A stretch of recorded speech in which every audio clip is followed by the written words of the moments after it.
Shalom, selamat hari Minggu bagi kita semuanya. Marilah kita bersatu dalam doa.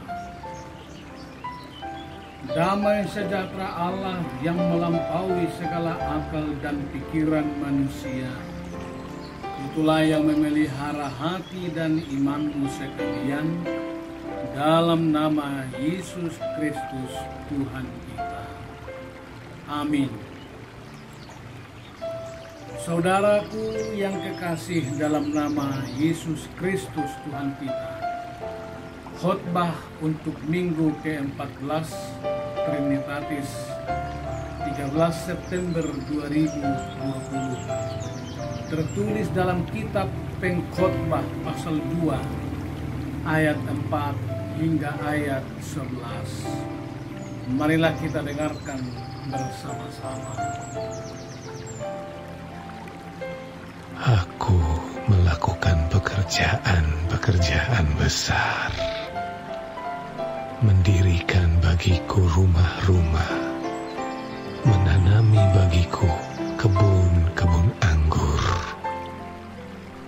Aku mengusahakan bagiku kebun-kebun dan taman-taman, dan menanaminya dengan rupa-rupa pohon buah-buahan.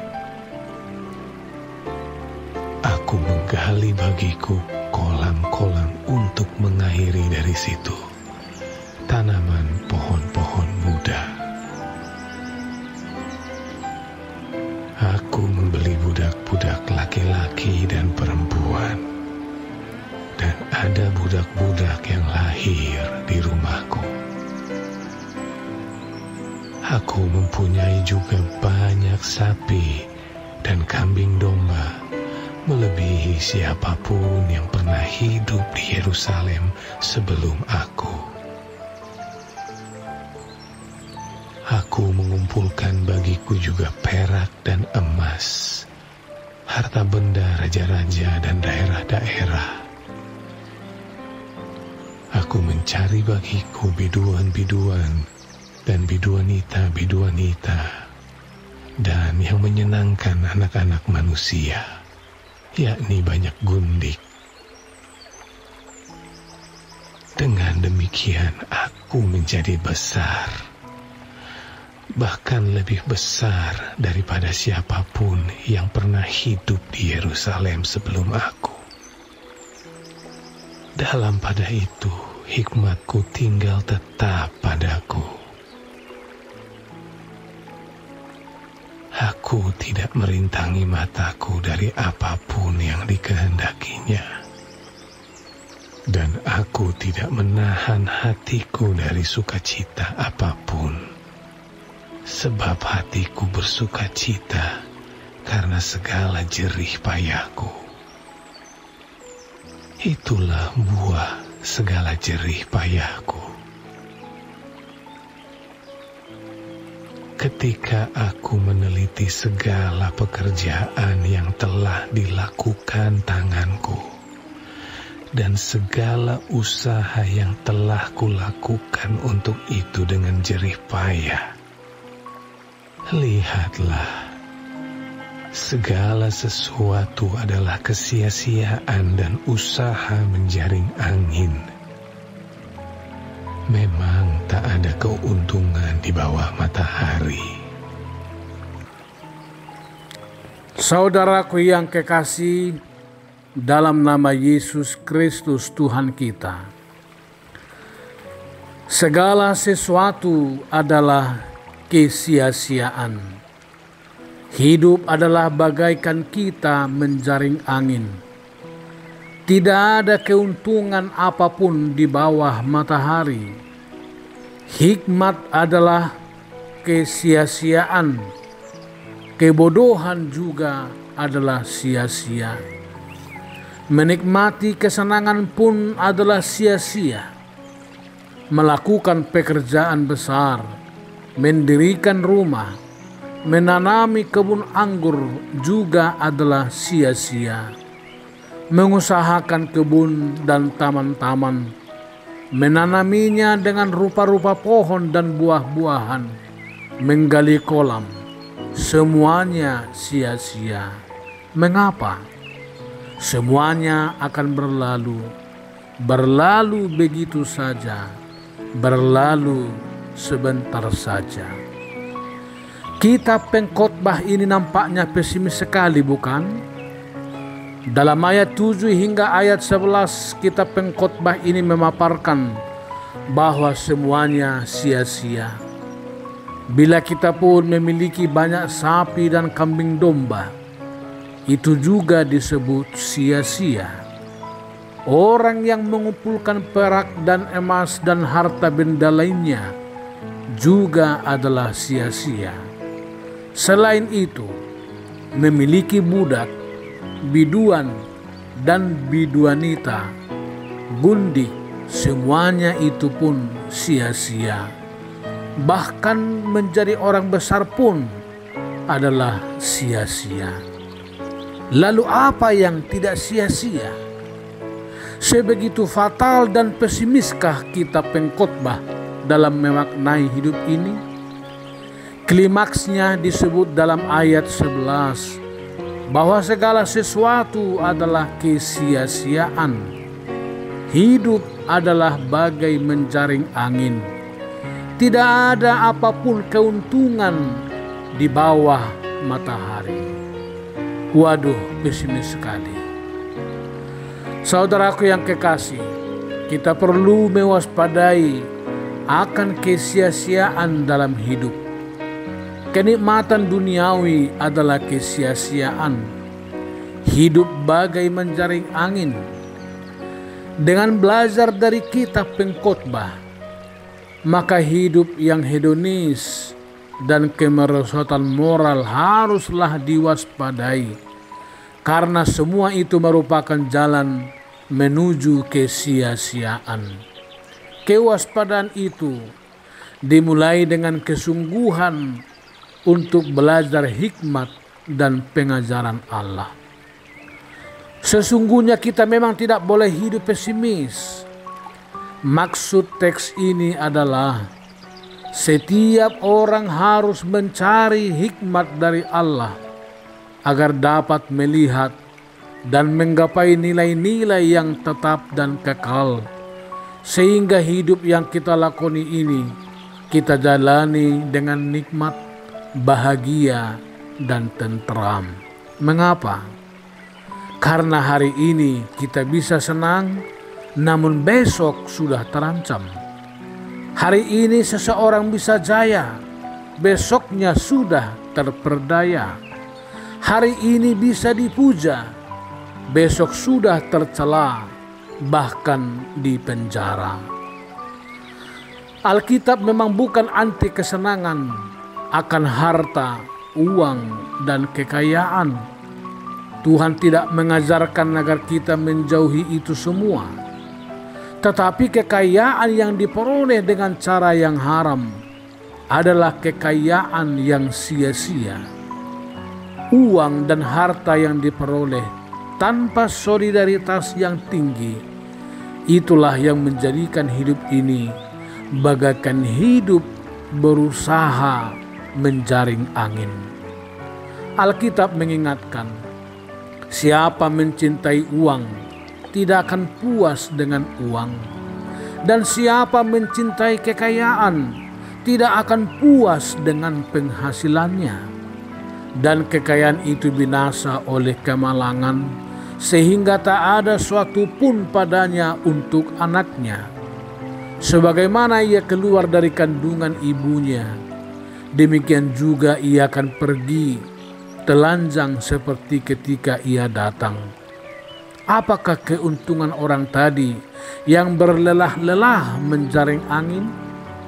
Malah sepanjang umurnya ia berada dalam kegelapan dan kesedihan, mengalami banyak kesusahan, penderitaan, dan kekesalan.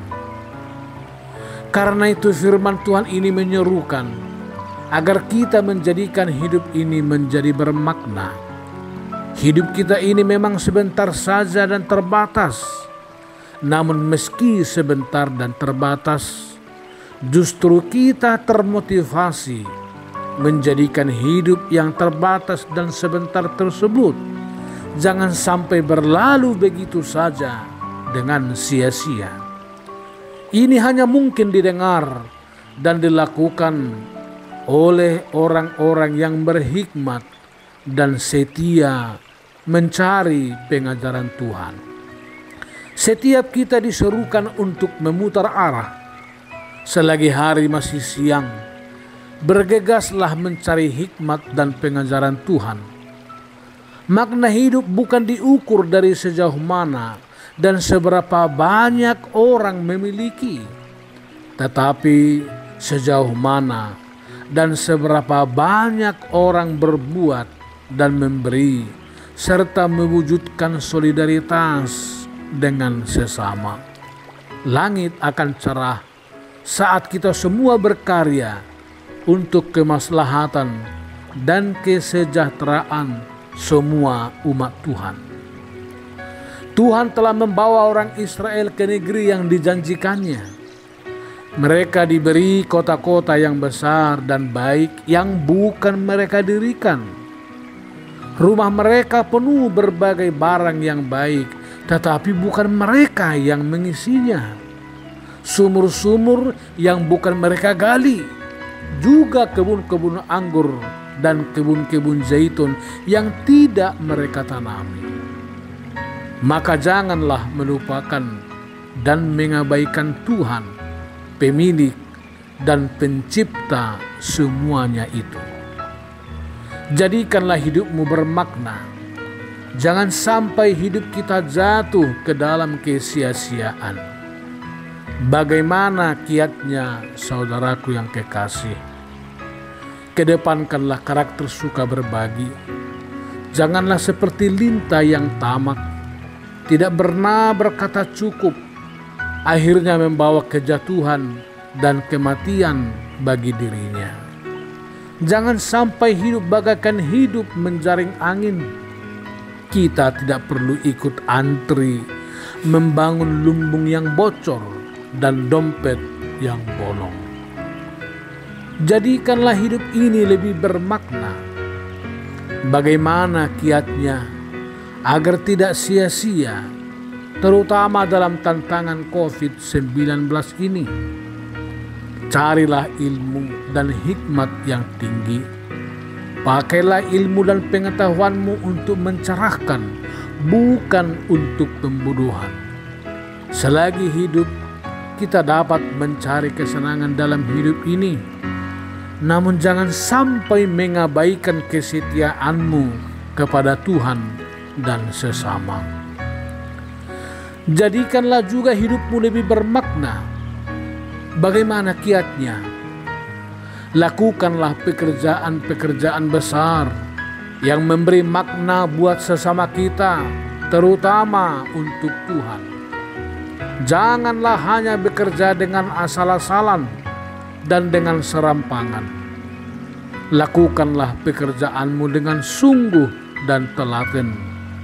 Jangan terus-terus mengulangi kesalahan yang memalukan. Jadikanlah hidupmu lebih bermakna. Bagaimana kiatnya? Terutama dalam tantangan COVID-19 ini. Simaklah kembali ayat 4-6. Dirikanlah rumah-rumah dan tanamilah kebun anggur.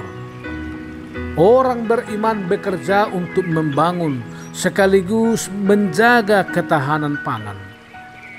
Jangan bekerja untuk meruntuhkan bangunan atau bekerja namun mengancam ketahanan pangan.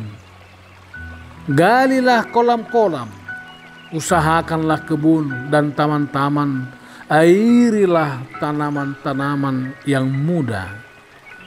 Bangunan yang kokoh, terjaganya pertumbuhan flora dan fauna, lingkungan atau ekologi yang sehat, apotek hidup keluarga akan menjadikan hidup ini menjadi lebih bermakna. Jadikanlah hidupmu lebih bermakna. Bagaimana kiatnya? Simaklah kembali ayat 7-10. miliki banyak sapi serta kambing domba. Kawallah ketahanan pangan dengan menjadi peternak yang mengasihi sesama. Kumpulkanlah juga perak, emas, dan harta benda, sambil gemar menjalin kesetia kawanan sosial serta menjauhi sikap boros. Jadilah orang besar, orang yang turut membesarkan hati banyak orang. Orang besar dengan membangkitkan orang miskin dan malas. Jadilah orang berhikmat yang membenci segala kebodohan dan gemar memberi pencerahan, betapapun itu pahit untuk mereka yang sudah nikmat dalam kebodohannya. Dengan demikian, hidup ini tidak lagi menjadi sebuah kesia-siaan. Hidup ini bukan lagi hidup bagai menjaring angin. Kita tidak akan pernah lagi berkata bahwa tidak ada keuntungan di bawah matahari. Sebaliknya, kita akan tersenyum memaknai hidup ini dengan optimis. Hidup ini menjadi hidup yang penuh dengan makna. Hidup ini tidak ada yang sia-sia. Tidak ada hidup bagai menjaring angin. Di bawah matahari akan selalu tersedia keuntungan bagi setiap orang yang berhikmat di dalam Tuhan. Saudaraku yang kekasih, selamat menjadikan hidup ini menjadi lebih bermakna. Jangan sampai perjalanan hidup kita sia-sia. Kesia-siaan hanya ada bagi kamus orang bebal. Hidup yang bermakna senantiasa selalu terpatri dan tersedia bagi orang beriman. Semoga Tuhan memberkati saudara dan memberkati kita sekalian. Amin.